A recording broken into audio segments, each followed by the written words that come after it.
Ladies and gentlemen, please welcome to the Breakfast Xpress studio. We've wanted this man in for a very, very long time. Advocate Gerrie Nel. Good morning. It's very nice to be here for two reasons. Firstly, now my daughter thinks I'm cool. And I've been wanting to meet Brad. And I've now met Brad. Why would that be? You know, calling me mad as hell in a song. I've been wanting to talk to him about that for a while. You know, that song was one of his most famous pieces. And when he was writing it, he kept checking with me. Do you think this will be okay? Do you think this will be okay? And then when we aired it, we sat and held our breath to wait for your response in some way or the other. We were like, nah, he's too busy. He wouldn't even hear it. You know, there's no chance he'll hear it. And we thought, what if he can sue us? That's still possible. So what did you think of the song, and when did you get to hear it? I really don't know, but lots of people told me about the song. Yeah. And we had fun with the song. People came into my office at court and played the song. But we were very busy. So it wasn't real time to listen to the song. But I thought I'll meet up with Brad one day. All right, I want to just ask you, play a little game with you quickly. Do you, as a world-class advocate, do you watch law TV programs? Not at all. Never? No. People ask me, I've never watched a Suits episode at all. The last I watched was Colombo, a long time ago. Yes. I think that's before you were born. Yeah. But those were the last programs I watched. I just can't do it. Okay. Is it just a load of rubbish? No, not that. I mean, for me, it's so different to what I'm doing every day. And if you're in court every day and you know what it's all about, I like to watch comedies or things at night. Okay. Much rather watch Big Bang Factory or Big Bang, what's it? Big Theory. Bang Theory. Yeah. Big Bang Theory. Yeah. Yeah, Big Bang Factory is another show. Brad again. Brad, he's taking your number, bro. I'm going to stay on this side. Advocate Nel, is there any truth in the rumor that you once told somebody while cross-examining them, don't talk so much, you will only go to jail tired?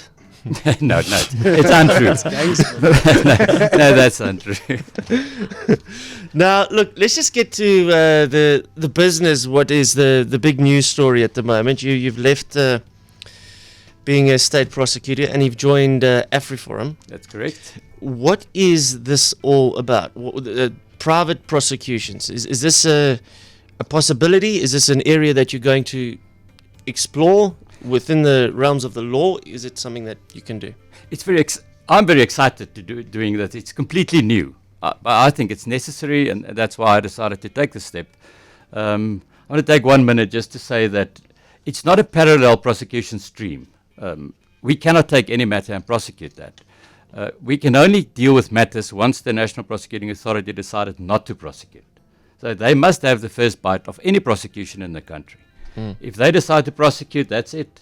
If they decide not to prosecute, then there's a whole process where we can get involved. We can have a look at the facts.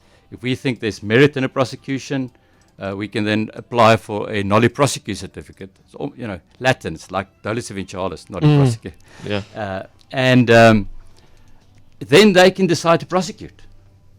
So the main prosecution authority and body in this country will always be the National Prosecuting Authority. We can only deal with those matters that they decided not to prosecute, and we think there's some merit in it that it should be prosecuted. Those matters we can take on. Do you think that when the Oscar trial was thrust onto the world TV, was it a good thing for South African law or a bad thing? Because you get all those armchair law experts throwing in their 2 cents. Looking back at it, I'm very proud of having been part of it. The one thing that I think we succeeded in doing is to introduce local South Africans to the court, to how it works. I never knew that people knew so little about the law. the first question I got is, why do people call you milady?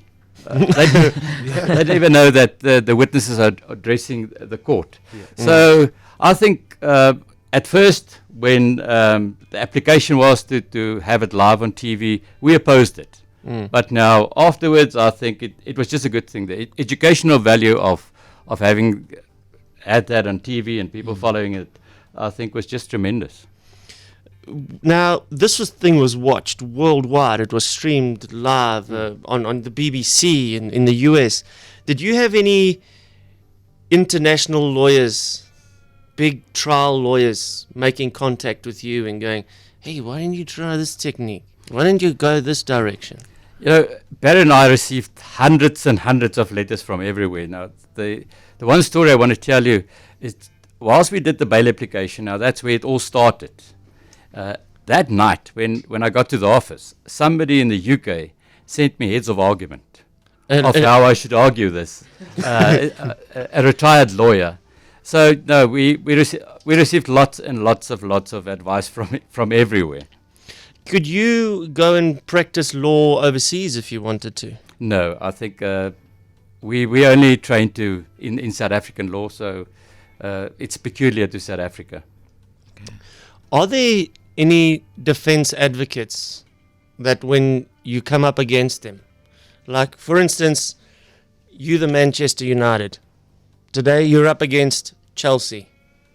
Are there defense advocates that you go, this looks good, it's going to be a tough game today? Without a doubt, Barry Roux. If you go up against Barry Roux, he's just excellent. He's the best advocate that I had to come up against. And what makes it so nice is he's a nice person. So it's a big fight, but after court we would still greet each other and smile. So I think he's just an excellent person and extremely competent. Because his office is just across the road. We see him having lunch here almost every day. I apologize, sorry. In the height of the trial, he was sitting there having lunch, and everyone was going, should we go say hello? Should we go?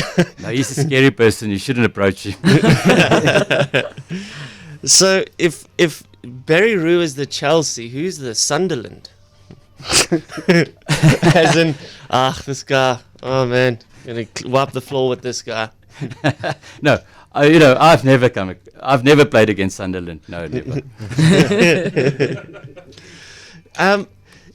One of the questions that I had while watching the trial was, why did neither you nor Barry Roux test when a critical part of the defense was when the neighbors said they heard the screams and the gunshots, and Barry said, I challenge anybody, even the public, to try go and test that theory that from Oscar's house to the neighbor's house, you could not hear those screams. I think it was 120 odd meters or so. Why did nobody test that? Darren, it's a very difficult question for me to answer, and I wouldn't want to. That process is still ongoing. I'll talk about anything, but I wouldn't want to talk about the facts of the matter. Sure. And things that happened during the trial. I think it's irresponsible of me to do so. So is somebody reopening the case? No, it's still on appeal. There's another appeal to the Supreme Court of Appeal on sentence. So I would much rather allow that to happen, and then one can talk about the Pistorius matter in more detail. Okay. What makes a good trial lawyer? Preparation. Anybody that's willing to work hard. Anybody could be a good trial lawyer. I think it's a bit of personality, but I would say it's 80% work, and preparation. And would you say a fair amount of theatrics? No, not at all. I think we're a boring bunch of people. I think it's just personality. But no, I wouldn't say theatrics is part of it. Because I guess like what we are used to, our introduction to law is watching things like Suits and the Hollywoodized version of it. And that in a way is very different, because while some aspects might be true, those trial lawyers are performing to a jury of 12 normal people. You are performing to a learned judge. Indeed. I think it makes a big difference. I think it's a very serious process, and when we just started the trial, the comments I got was, "This is real serious," and I think that's our South African legal system, our criminal system. It's serious when we go in there. People's lives at stake, and I think in the main, South African lawyers are a bit boring to watch. I don't think we'll make good soapies, South African lawyers. By the way, if you've got any questions for Advocate Gerrie Nel, you can send them through now to 32947. This is streamed live on Facebook, so pop on to 947 Breakfast Xpress. And you must have a very unique talent in identifying somebody that is lying. I get lucky sometimes, yeah. And sometimes I'm able to do that, yeah. What do you look out for if you want to, in the discovery phase before the guy's on trial, or if you're going to risk it on the stand, to now try and get him to admit something that he's done, but he just is perjuring himself up there? I think you have to focus. There are different things with different witnesses, but I think what I do is I listen to answers. People would ask questions and want to jump to the next question, but I think you should listen carefully to every question, to every answer, and the way it's answered. Is there a delay before answering? Is a person trying to avoid a question and not let people get away with avoiding questions? So, but I think it's a personality thing. Barry, he's got his own style. There are people like Advocate Wim Trengove that's got a very unique style that is just absolutely brilliant. I could never be that because I don't have the same personality. But I'm in awe of watching people like Wim Trengove cross-examining somebody. I just think it's poetry in motion. But it's something different. I've got a different personality. Because one of my key ways of spotting when somebody's lying, and I catch them out every time, is if I ask them a question and the immediate response is them re-asking the question back to me. So where were you on Saturday night? Oh, where was I on Saturday night? I know you're going to lie straight away because you're buying yourself time for the brain to process an answer. Yep, but that's also a technique to be able to answer questions if you're a witness. It gives you just that bit more time to answer, even if you want to be truthful. But you're right. In most instances, if somebody repeats the question, you know that you should carefully listen to the answer. Gerrie, do you pay attention to things like body language? Because we always hear about FBR's 10 ways to spot a liar, and if they look to the left when they're answering or look to the right, and if they do this, do you pay attention to that sort of thing closely? I wish I could say yes, but no, not really. You're so busy with the questions you're asking and knowing where you want to go and trying to get there. If there's something obvious, somebody started scratching their head or do something strange. But no, I'm sure there are other people, but I'm answering for myself. I don't have time to look at people like you folding your arms. Because It's already a hostile position. On body language, I mean, his body language is giving him away at the moment. During the trial, did your wife, when you got home, ever say, "Leafy, that wasn't nice"? Why did you do that, Leafy? That just was not nice. No, the answer is no. It's because I never did something that wasn't nice. Did your job? No, not at all. When I get home, it's my safe place. I try and relax and forget about anything that happened. So I've never watched any of the trial when I got home, or even up to now. I haven't. I just couldn't do it. When I get home, I have to relax because after court you go to the office and you work, and then you go home and you have to get up early to get to court again. So no, when I get home, it's home.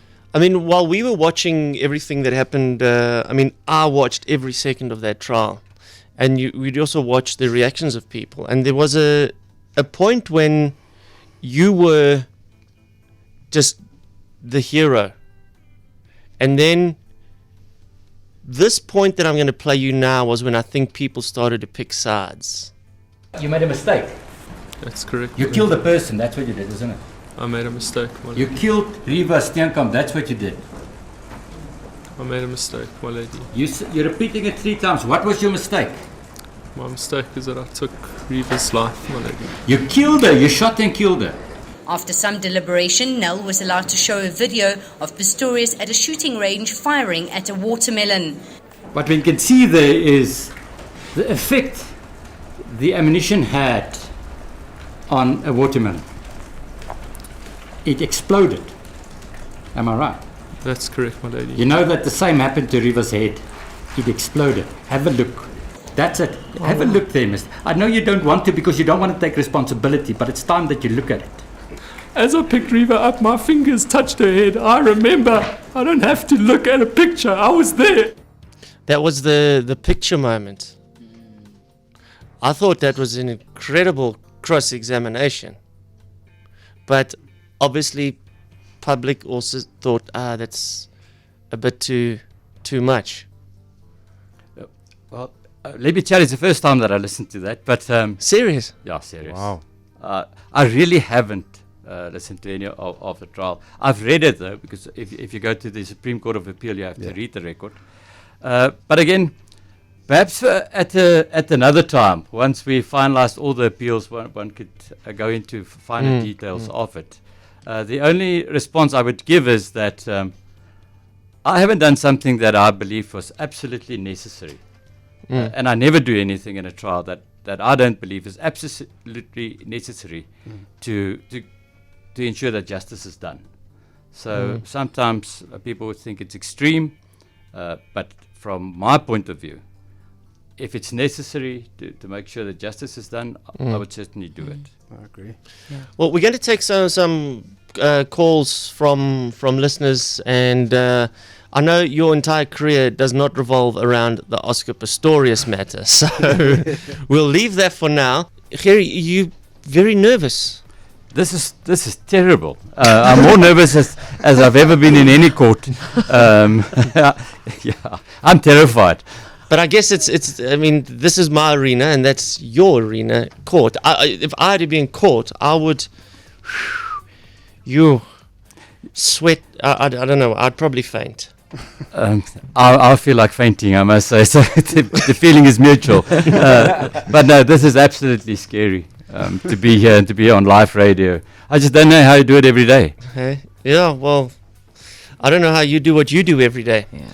Now, do you think it's unfair for you to get into an argument with your wife? Yeah, because I'm always losing. I really do think it's unfair. Yes. So, Well played. your wife is the best defense advocate you've actually ever come up against. I've never even came second in any argument we've had. But do you question her like you're in court? No. You said I left my pants on the floor. Where were you between the hours? Can you prove? No, that's more than 3, 4, 5 words. I don't get that much in.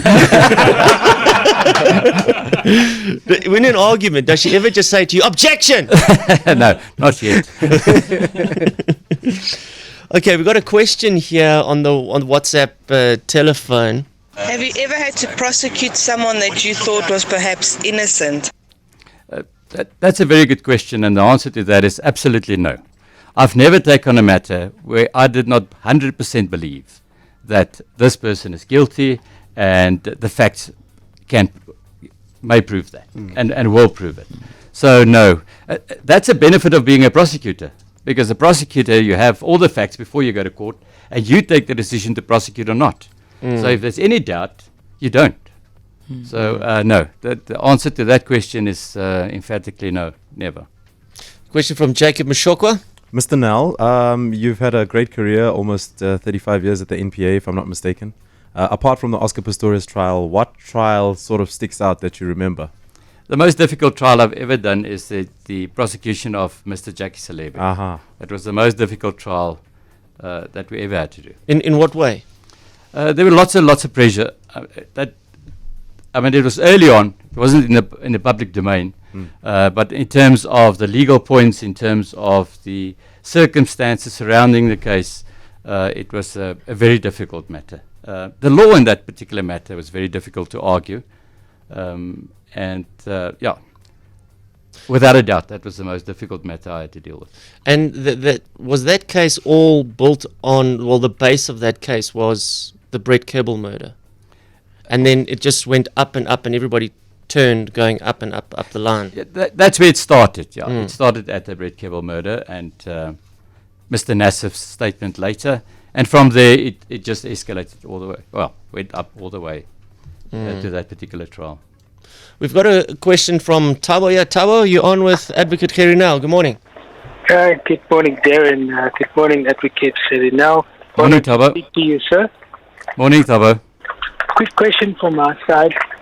How would you rate South African prosecution standards in terms of dealing with criminals that are just blatantly, not wanting to face the reality, and as well as corruption? On a scale of 1 to 10, how would you rate South Africans? Tabo, I'm so glad you're asking that question. I would rate it 10. I've got unbelievable respect for our prosecutors that go to court daily. I'm talking about the prosecutors in Soweto, the prosecutors in Joburg, the prosecutors in Pretoria, that prepare their matters after hours and go to court with 4 or 5 matters a day. I just think that we're extremely lucky to have unbelievable prosecutors in this country. So on a scale to 1 to 10, Tabo, I have to say that the prosecutors I know and the experience I have, I will think they're a 10. Is it true that the lack of training in the police and the detectives make your job really difficult at times? I noticed that in the Oscar trial, with trampling on evidence, not following procedure, stuff being thrown out because of that, really just ruining your case. If I take a step back and if you just imagine yourself arriving on a scene like that, just as a person, and if that is your attitude in dealing with any of the evidence that you get, it's so much easier to make sense of it and to present the evidence, because they're not all super people. I mean, they're not superhuman beings. You get to a trial, you have to do things, you have to do it quickly. In this particular matter, whilst they're investigating, there were hordes of media people all over, and they had to really work quickly on this particular matter. I really do think that the police are trying their utmost best. And once the case docket will get to the prosecutor, a relationship develop, and we have a conviction rate of way over 80%. So people must be doing good more than not. A very good job. Yes. Fatima, good morning. Good morning. Fatima's a third-year BCom law student, Advocate. She looks up to you and looking for some advice here. Fatima? Yes, good day, sir. I wanted to know, what's the best route to go to after I complete my LLB? Fatima, without a doubt, become a prosecutor. To be a prosecutor is the most rewarding job you can ever do. And with a qualification like BCom, you can easily prosecute corruption matters, commercial matters. We really need good commercial prosecutors, because those matters are very complicated, way too complicated for me to do. So Fatima, if I give you advice, become a prosecutor. Okay, so how do I become one? There will be positions advertised. As soon as you see positions advertised, please apply. Okay, and can I ask you one more question? Do you do mentoring? In the NPA, we do. We mentor all our prosecutors. So the best mentoring you can get would be in the NPA. Okay, and do you think law is a very masculine thing, or is it also a feminine job? No. I know excellent female prosecutors. My best friends are prosecutors. No, it's definitely not masculine. I'm more scared of a female prosecutor than a male prosecutor. Yes. Sure. Yes. Good luck with that, Fatima. Thank you so much. Thank you. Bye. Ciao. I like this question here from Shannon. You were a provincial wrestler. That's true. I hope Brad is listening. He's got it in for you, Brad. Brad was saying he'd actually like to take you on later on and just have a wrestle. And you teach kids like twice a week wrestling. Is this your form of escapism from a very hectic job? Indeed. It's a safe place where I go to. I absolutely love it. I get there at the wrestling club after a stressful day, and within 5 minutes, I teach children under 6.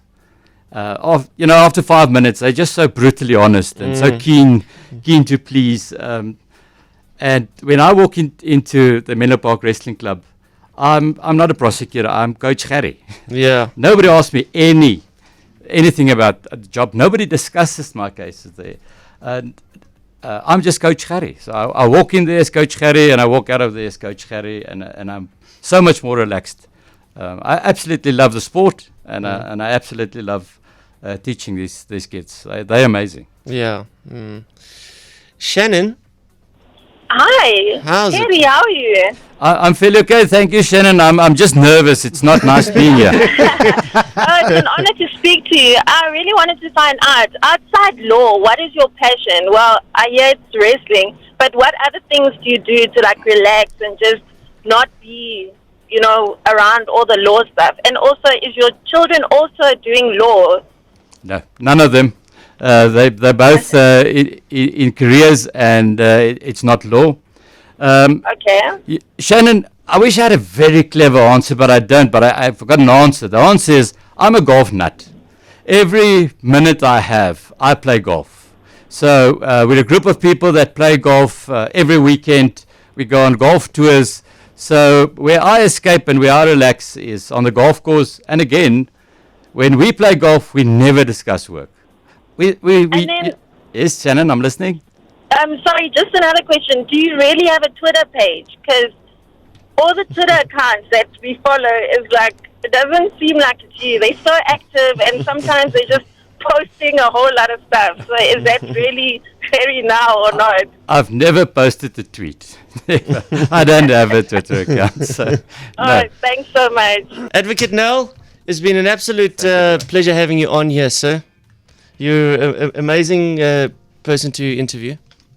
And good luck with everything going forward. Just what is the next step? Do you walk into a day job now? Is there a first case that is ready? No, we're first establishing an office, and then we look for cases. We've invited people to talk to us, to bring cases to us, and you're right. I think it's time to go to work and to start this very exciting career that I've now picked for myself at AfriForum. Well, good luck. Thank you very much. Thank you very much. Advocate Gerrie Nel. One station. All the hits. All the hits. This is 947. 947. 947. 947.